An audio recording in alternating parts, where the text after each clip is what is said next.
Right, so we actually are today covering episode 18 of Orb on the Moons of the Earth, the anime series. With us last time, we actually we saw a very amazing introduction to Drucker's character. It gave us everything we need to know to actually then go forward with, to actually then be like, okay, we know. And actually now, it's actually even got even more interesting. She might be Orbin. She might be Orbin right now. I think she actually is Orbin. So I guess we'll see what the orb will lead to, and actually subsequently also, I think I might have an idea how the episode ends because believe me, I haven't really seen much of the. I didn't get spoiled much, even though I was a week away from it, which is kind of nice. But I think I know where the episode ends. I thought where the episode ends last time would be this week's episode. So what? Oh God. Okay, I pressed Control not Shift. That's what I did wrong. I have a split keyboard now and trying to get used to it. What? Ooh. Control V. Watching episode 18. Yeah, if I remember how keyboards work, that'd be amazing, honestly. Right, we're good to go on that front. But yeah, sort of getting used to a split keyboard's the most interesting thing I've had happen. Also, I just realized I started the timer. Because funny thing about split keyboards is that they don't actually have function buttons. So I lost my functions. So I actually have to now manually do everything. Right, so there we go. See, fixed. Right, let's leave that there. Let's get this show on a road. Let's start this thing in. Ooh, actually, I need to reset the timer on here as well. Right, let's start this thing in 3, 2, 1. Let's start this thing absolutely now. That worked. Should probably turn this down as well. Turn this down as well. Ew, ew, and Tony. It's like a bad Penny. He always comes back. You're like, bro, why though? You're an asshole. You're not in the cool variety of asshole either. Just kind of an asshole.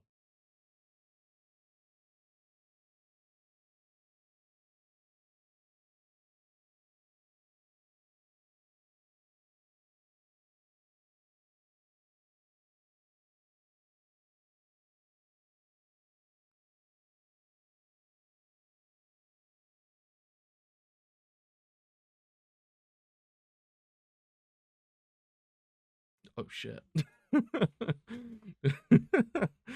just like, yeah, bro, shit sucks, man.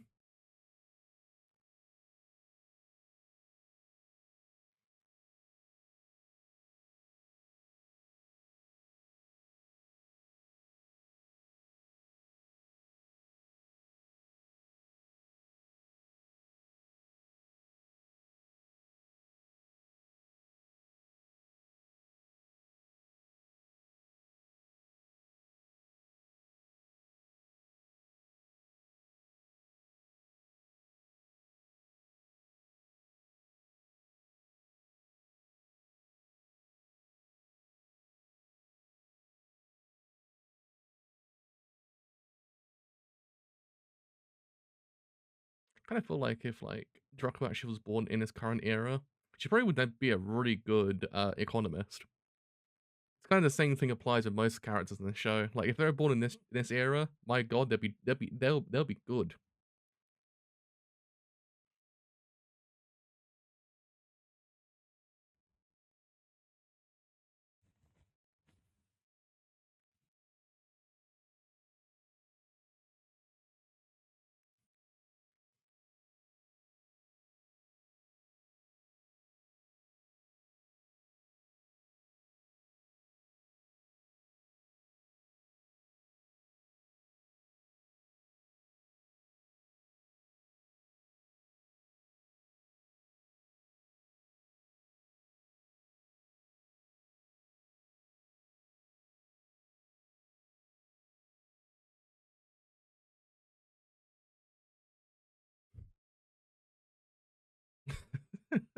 Dude's just like, I was not expecting this conversation to go this way.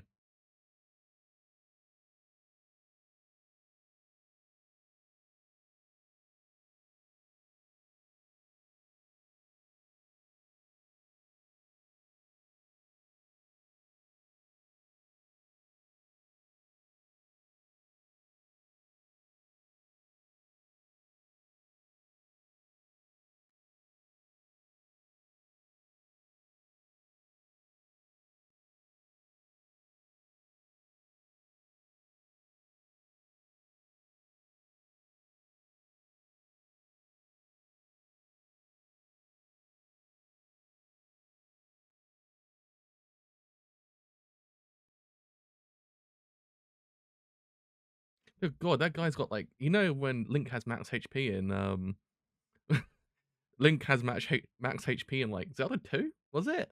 I think. And he actually has like he has like the beam things that go out.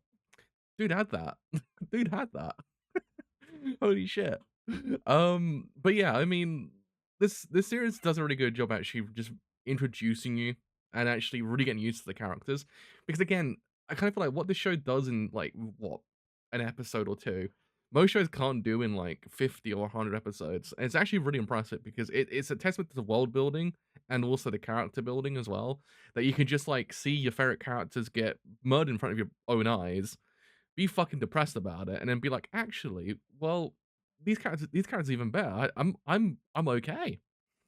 It's just really it's because I kind of feel like if you lose the like the principal characters in certain shows, the actual like the aura, the actual vibe itself goes. You don't get the same kind of feeling anymore. It's not there anymore, and it's kind of what it's sometimes what that's how shows suffer. But I feel like this show is so good at character writing that each character is even better than the prior ones. You never ever feel like, oh, okay, well, this kind of sucks. I want the other characters back. Yeah, you still feel bad you don't have Badeni and Kozi, but at the same time, what's here isn't a replacement. It's an it's a betterment. Betterment, is that the correct term for the entire like the actual progression of the narrative? It's one of those things that, again, really, the only other show I can tell you that does that eloquently and also very good is JoJo, because JoJo's kind of different in that way, but you know what I mean. When you kind of lost the Star Wars Crusaders in JoJo, when you had Josuke, Okuyasu, and everyone like that, you didn't really feel like, oh, okay, well, these characters aren't as good as the prior ones. No, they had their own vibe. That's what I like about them.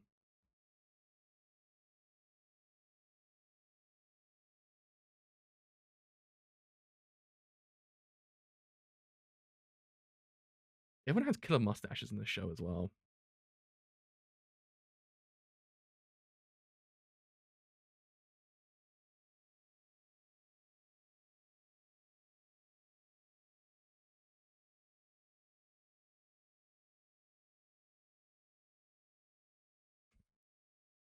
The audacity of this bitch.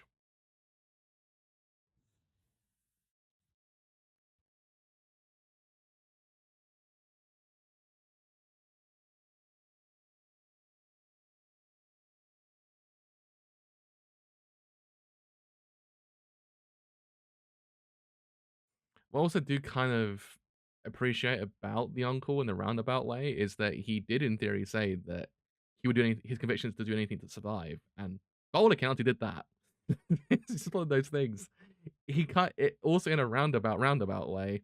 It also to his demise. So it's kind of an ironic twist of fate in a way.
God damn. Absolute absolute mad lass.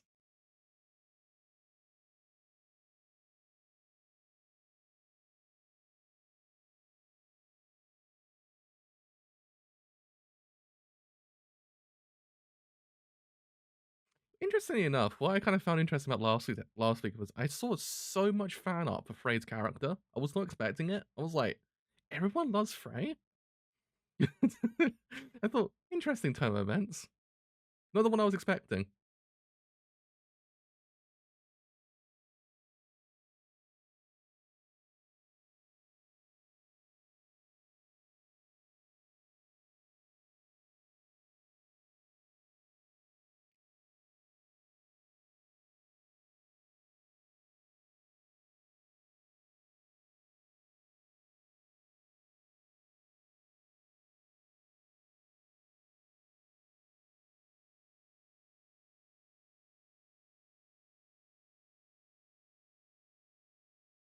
Interesting, like just turn of events in that whole entire episode though.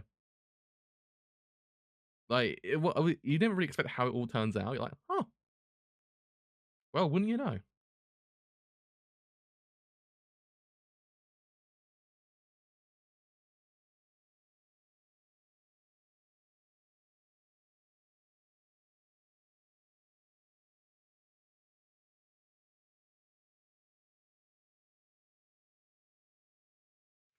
If I had the mustache, I'd be doing that all the time. I would just be twirling it all the time. I'd have a movie villain, but it'd be so cool.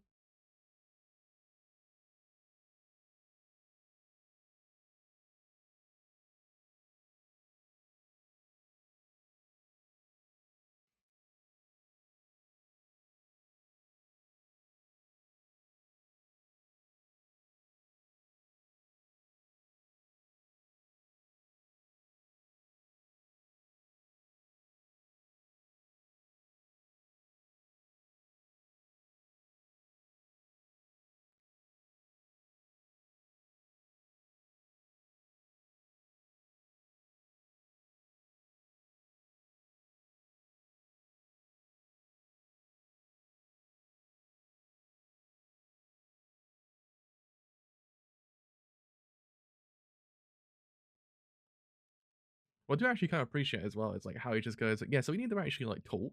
I'm like, bro, talking in a show like this? Kind of feel like if that actually happened like 25 years ago, maybe there might have been a different outcome.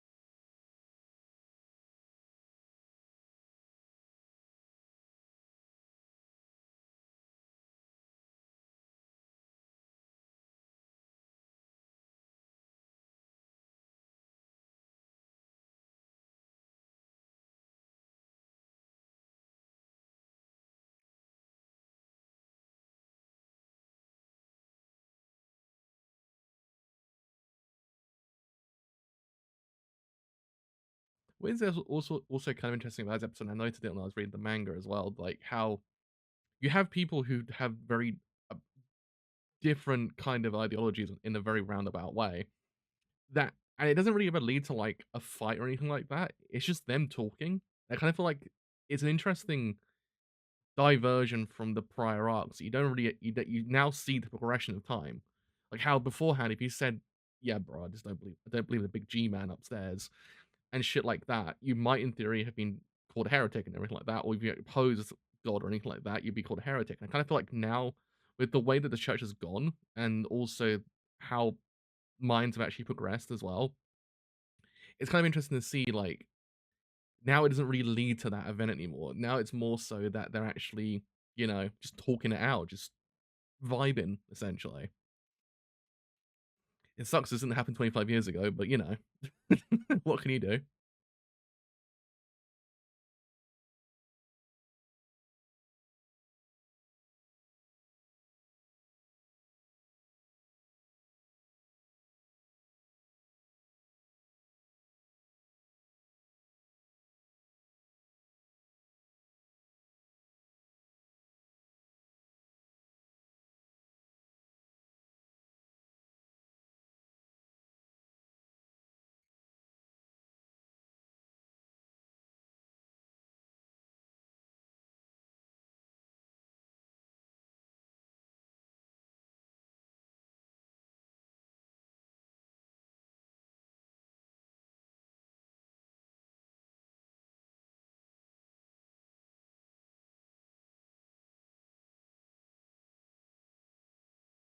Goddamn.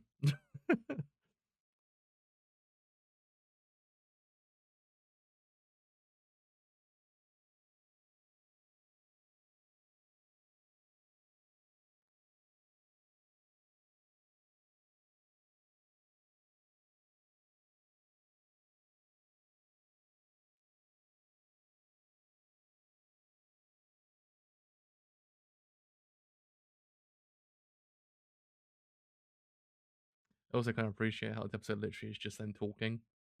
It's like nothing else. Like it's testament how good dialogue actually is that it doesn't really feel boring. You kind of feel like it's just like you could sit here and listen to them talk for like years and not ever get bored of it.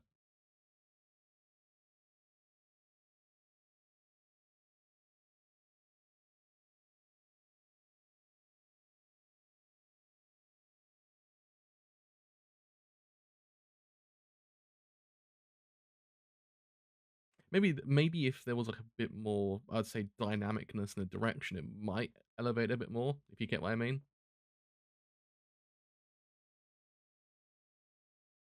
It's kind of feel like you have shot reverse shot, shot reverse shot, shot reverse shot. Sometimes a close up, sometimes a long shot, that kind of thing. It's sort of it doesn't devalue the dialogue because dialogue is actually really carrying it, but if I catch my drift, it might be a bit even better. If that makes sense.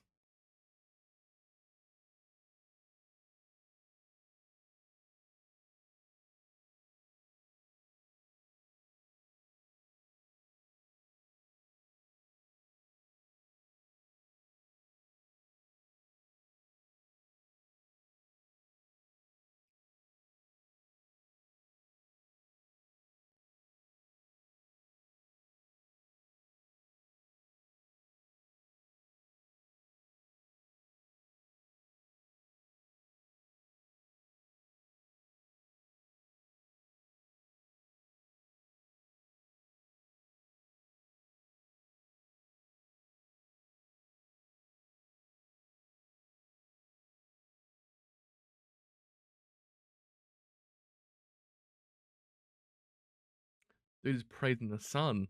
He is anime version of Solaire from Dark Souls.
It's been very rare since I've actually ever seen an episode of a show literally just been characters talking. I think last time I really kind of saw that was episode 2 of Bakemonogatari, where Senju Hara and Araragi's just talking.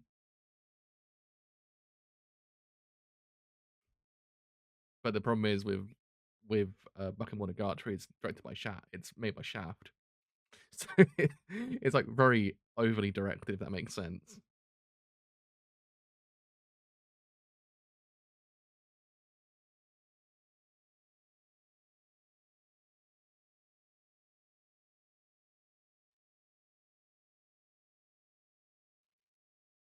I think the pace of the manga actually complements the actual like dialogue. If that makes sense. It kind of doesn't really feel like it's just shot reverse shot essentially. So I kind of feel like it needed. There might have been if it had a bit more dynamicness. It's not a problem or anything, but I kind of feel like if it had a bit more there, it might elevate it beyond even being incredible. If that makes sense.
like Fraser reaction's entire episode, just kind of there. It's kind of vibing.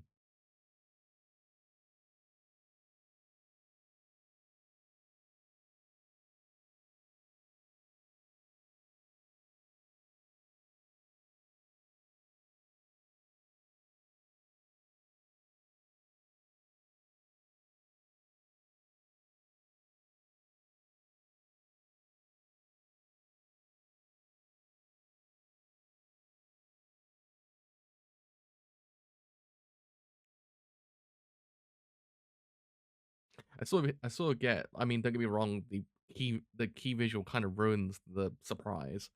I kind of do get the idea that you probably can put two and two together to actually know who Schmidt's leader actually is. It's not really like it's one of those oh shit kind of moments, but at the same time, it's kind of like you can put two and two together quite quickly.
Interesting to see if they do actually accept it.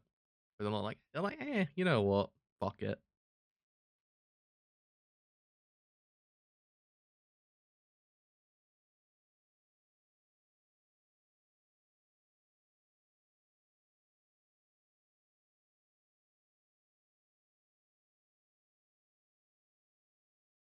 Yeah, see, I thought this would be this week's episode. The episode, way the episodes end and start. I'm like, wait, we're there this week? Huh. Fine. Interesting.